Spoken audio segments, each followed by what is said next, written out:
Hai, selamat datang kembali di Nonton Lagi Channel. Bagaimana nih kabar kalian? Semoga baik-baik saja ya. Di episode kali ini kita akan membahas gambar yang dibuat oleh anak yang memiliki backstory sangat kelam dan mengerikan. Semoga video ini lulus dari YouTube ya, karena ini bukanlah gambar sembarangan. Bersiaplah.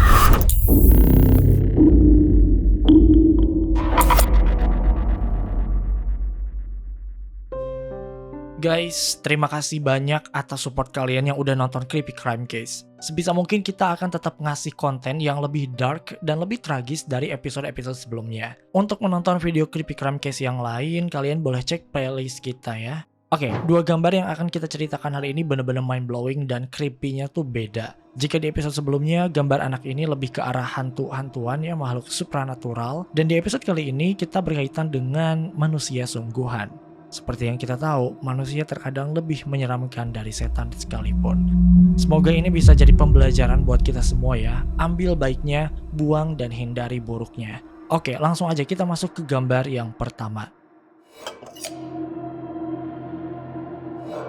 Gambar satu ini dikirim oleh seorang remaja yang masih menempuh pendidikan di Ottawa, Kanada, bernama Alyssa. Alyssa ini termasuk anak yang pintar dan rajin ya. Hobinya tuh baca buku dan emang selalu memanfaatkan waktu dengan sebaik mungkin. Di sekolah, dia dikenal sebagai orang yang berprestasi dan emang terlihat dari penampilannya ya. Dia tuh selalu pakai kacamata, rapih. Pokoknya beberapa orang bilang dia tuh nerd atau kutu buku. Nah, saat liburan sekolah, Alyssa ini memanfaatkan waktunya dengan mencari penghasilan tambahan. Salah satunya adalah menjadi seorang babysitter atau pengasuh anak. Nah, di Eropa dan Amerika, ini adalah sesuatu yang sangat lumrah ya. Ada anak seusia SMA-an kerja part-time jadi seorang babysitter. Gak full-time jagain, paling pas orang tuanya lagi kerja atau kemana gitu. Nah, biasanya di-hire tuh remaja-remaja itu termasuk Alyssa yang diterima untuk menjadi seorang babysitter di sebuah rumah yang cukup besar. Tidak ada informasi berapa orang yang menghuni rumah tersebut, tapi di dalam email yang ditulis oleh Alyssa kepada Mr. Nightmare, hanya orang-orang yang terlibat saja yang nanti akan kita sebutkan. Oke, balik lagi. Rumah ini terbilang cukup mewah, luas dan besar, tapi hanya dihuni oleh 3 orang saja. Sepasang orang tua yang tidak disebutkan namanya, dan juga seorang anak laki-laki berusia 10 tahunan bernama Rako. Alyssa pas pertama kali ke sana kerasa sepi banget ya itu rumah. Apalagi kalau misalnya si ibu dan bapak pemilik rumah itu pergi, tuh kayak rumah kosong aja kali. Makanya mungkin Alyssa di-hire supaya rumah ini tuh bisa dijaga dan buat nemenin si Rako. Nah, ngomongin soal Rako, Alyssa punya pandangan tersendiri untuknya. Alyssa mendefinisikan Rako ini sebagai anak yang pendiam, tidak banyak bicara, lebih banyak menyendiri, seperti anak yang emang gak punya teman. Tidak hanya itu, Rako juga diketahui sangat menyukai mainan pistol-pistolan. Selama Alyssa bekerja di sana beberapa hari, Alyssa selalu membereskan pistol-pistolan milik Rako yang selalu berantakan. Tapi dari semua hal tadi, ada satu hal yang membuat Alyssa agak terganggu, yaitu dia merasa bahwa Rako ini sepertinya tidak menyukainya. Beberapa kali kedapatan, Rako ini suka menghindar, bahkan terkadang bersikap kasar padanya. Rako nggak ngomong sih, tapi dia bisa punya kesimpulan ini dari gerak-gerik atau tingkah lakunya. Buat Alyssa ya udahlah, namanya juga anak-anak. Tugasnya kan cuma menjaga dia tetap aman dan membereskan mainan kalau misalnya berantakan. Nah, beberapa hari kerja di sana masih aman-aman aja. Hingga suatu hari, kedua orang tua Rako akan pergi seperti biasa. Cuma kali ini katanya emang agak lama, dan ya, mereka nitipin Rako ke Alyssa. Nah, saat mereka berdua udah pergi, Alyssa ngeliat Rako tuh lagi asyik main game. Dia akhirnya ke kamar khusus buat dia, niatnya sih buat tiduran gitu. Nah, beberapa saat ketika dia lagi tiduran, tiba-tiba dia ngerasa pintu kamarnya tuh kebuka. Dan pas dilihat ternyata itu Rako yang lagi ngintip. Alyssa auto bangun dong, dia nanya kayak ada apa? Tapi si Rako ini malah lari gak ngomong sepatah kata pun. Akhirnya Alyssa pergi ke kamarnya Rako buat ngecek, takutnya kan ada apa-apa gitu. Nah, ternyata Rako tuh gak ada di kamar, dia ternyata masih main game di ruang lain. Nah, dia melihat di kamar Rako tuh kayak berantakan banget. Akhirnya dia inisiatif untuk membereskan kamarnya itu. Dan di saat inilah Alyssa mendapatkan gambar ini. Oke, yang pertama ini adalah gambar pistol ya. Dan jujur sih menurut kita ini gambarnya bagus dan detail ya untuk gambar yang digambar oleh anak-anak. Alyssa berpikir bahwa kayaknya si Rako ini tuh kayaknya punya bakat buat gambar deh. Ya udah, ditaruh lah si gambar itu. Kemudian dia menemukan gambar lain, tapi yang ini agak beda karena di strapless gitu guys. Jatuhnya ini kayak diary tapi ada gambarnya gitu. Oke, kita lihat di sini. Dia bahkan namain lembaran gambar ini dengan judul The Babysitter. Ini Alisa langsung fotoin kumpulan gambar itu karena dia pengen baca diary atau kumpulan gambar ini di kamarnya aja gitu. Jadi difotoin, takutnya nanti malah ketahuan sama si Rako. Dan gambar-gambar inilah yang akhirnya dikirim oleh Alisa pada Mr. Nightmare. Di halaman pertama, setelah judul, tertulis, "Saat itu adalah hari yang biasa di rumah, ketika ibu dan ayah membawa seorang pengasuh anak untuk pertama kalinya. Ada sesuatu yang bikin aku muak sama pengasuh ini. Kayaknya gara-gara karena dia jelek deh. Dia bener-bener seorang nerd alias kutu buku.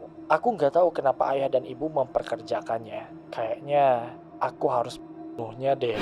Gimana nggak shock sih Alisa pas baca dan lihat gambarnya itu? Mana gambarnya tuh kan memperlihatkan seorang wanita yang Alisa yakini bahwa itu adalah dirinya sendiri yang sedang duduk di sofa. Dan ada si Rako yang lagi ngintip. Serem gak sih?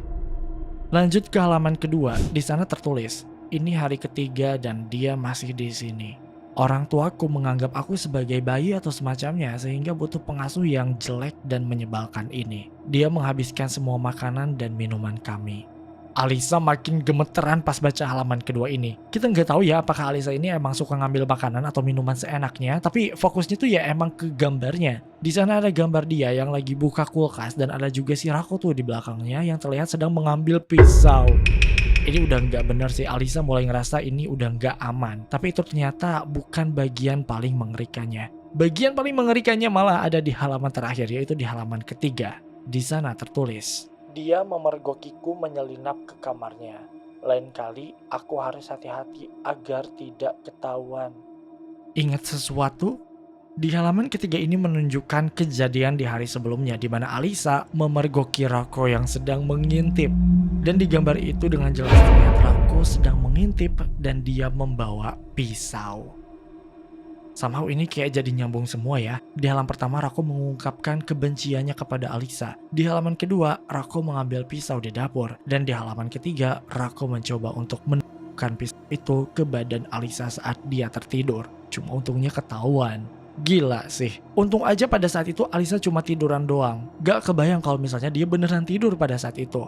Alisa langsung kembali ke kamar Rako, menggeledah kamarnya, dan dia menemukan pisau sungguhan di kamar Rako. Ini udah nggak beres banget. Akhirnya Alisa melaporkan hal ini kepada kedua orang tua Rako. Saat mereka pulang, Alisa jelasin semuanya. Awalnya mereka nggak percaya, cuma karena Alisa jelasinnya tuh kayak terlihat sangat meyakinkan, akhirnya ya kedua orang tua Rako ini percaya. Alisa langsung minta berhenti, dan kedua orang tuanya pun akhirnya membolehkan Alisa untuk pergi. Mereka membayar gaji Alisa dan tidak lupa meminta maaf padanya atas apa yang telah dilakukan oleh anaknya. Hingga saat ini, Alisa tidak pernah melaporkan kasus ini ke polisi. Namun ceritanya kini telah didengar oleh banyak orang.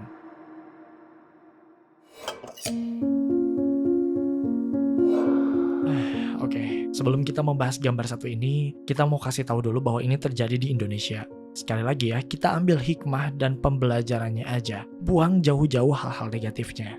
Oke, jadi gambarnya yang ini. Maaf banget ya kita nggak ada gambar yang lebih jelas lagi, nggak ada gambar yang lebih proper karena gambarnya tuh emang udah disita kepolisian. Ini adalah gambar yang dibuat oleh seorang remaja perempuan asal Jakarta Pusat berusia 15 tahun, berinisial N.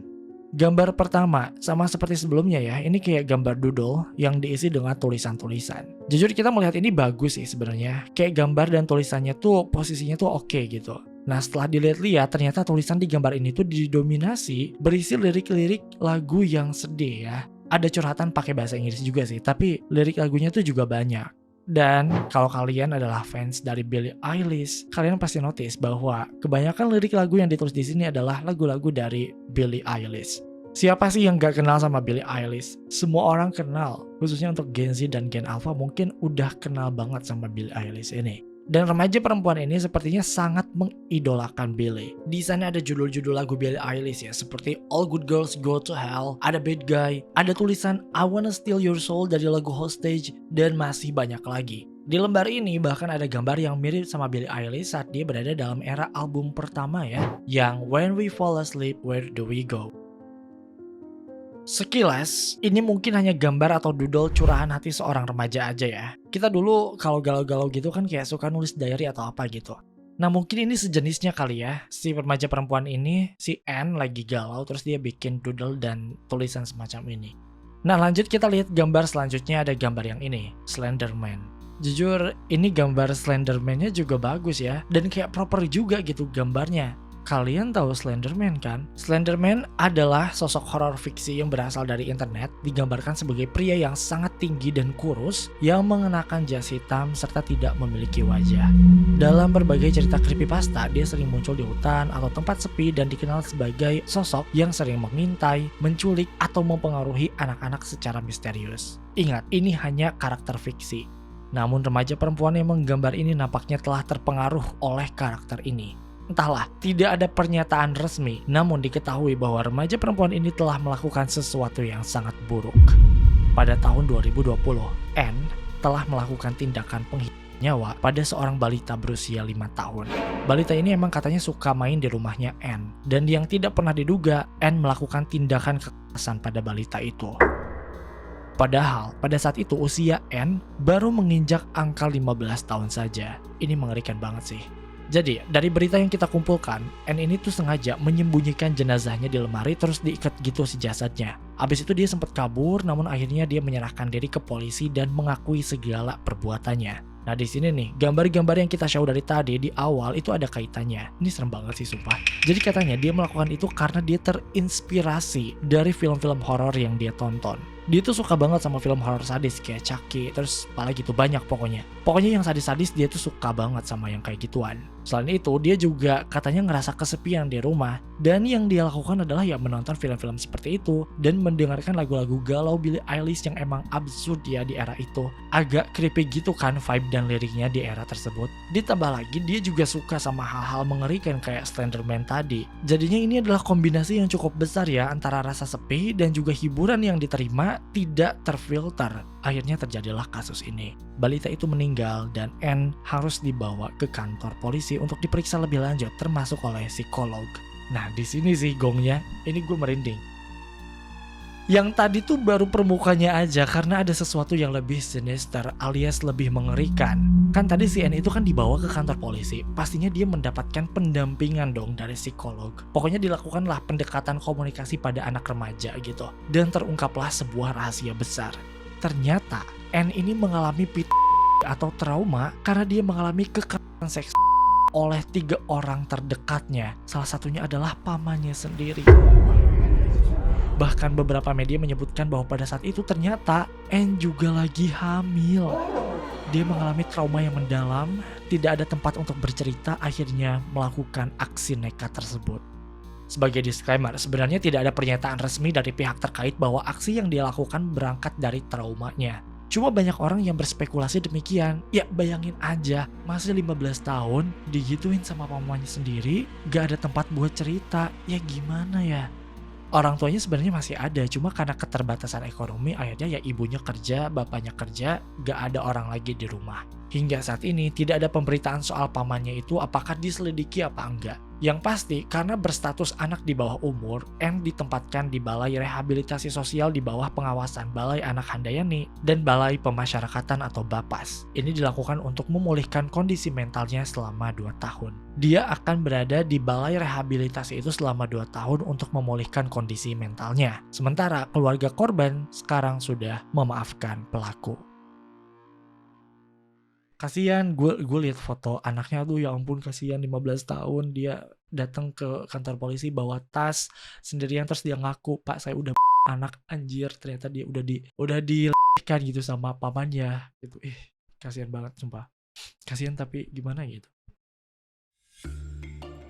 Oke guys, itu dia gambar dengan backstory mengerikan lainnya. Ini udah levelnya tuh udah di atas mengerikan sih buat gue. Tragis banget.